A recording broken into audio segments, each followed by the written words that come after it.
Okay, so the progress muna, no? Of course, there's a lot to talk about Mm. in terms of the challenges and gaps that remain, no? But what do you mean by progress? Right. So first is the amount of representation that we have. So just, less than 10 years ago, UAAP women's basketball wasn't broadcast every single game.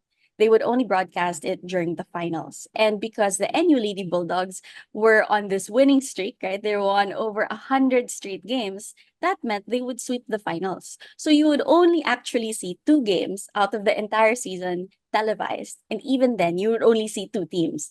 And it's not a good representation because you just watch the team lose to NU. And so you have no idea how good this kalaban actually is. Because they had to beat so many teams to get there, diba? And you couldn't develop a sense of investment, right? And I remember back then, I was pushing as a young sports reporter. I wanted to cover more women's sports. And so when I was given a column, I said my purpose here is to cover underrated sports. So I would do karate and softball and all of that. And then my bosses would tell me, why are you doing that? No one cares. And they would get mad at me and then they would say, oh, why are you doing that? If you cover volleyball, you would get so many more hits. And so the imagination of what women's sports could be was so limited. It was limited to, well, sikat na yung volleyball. So that's the sport for women.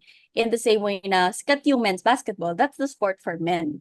And it reflects something about Filipino culture, diba? Because that attitude starts young.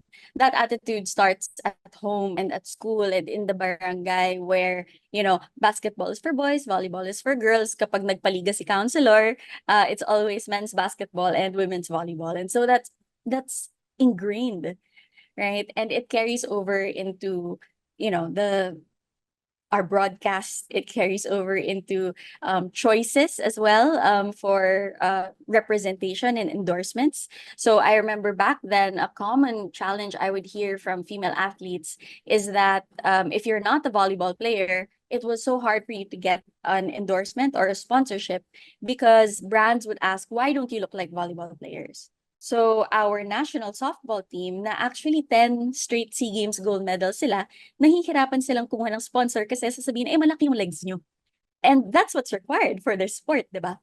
But it makes it so challenging because there's this imposition of gender norms and gender stereotypes of what a female athlete should be. Right now, fast forward, Heidelin has billboards, Heidelin has a commercial, right? The women jiu-jitsu athletes who are excelling and amazing. These are not, long, svelte volleyball players, right? These are bundles of strong muscle. And, just Meggy Ochoa, if you've ever met her, she's 5 foot flat and she is so petite, but every bit of her is muscle. And so I'm seeing more diversity in the body types. And that's something to be celebrated. That was very exciting. There's a lot of firsts that we're celebrating now.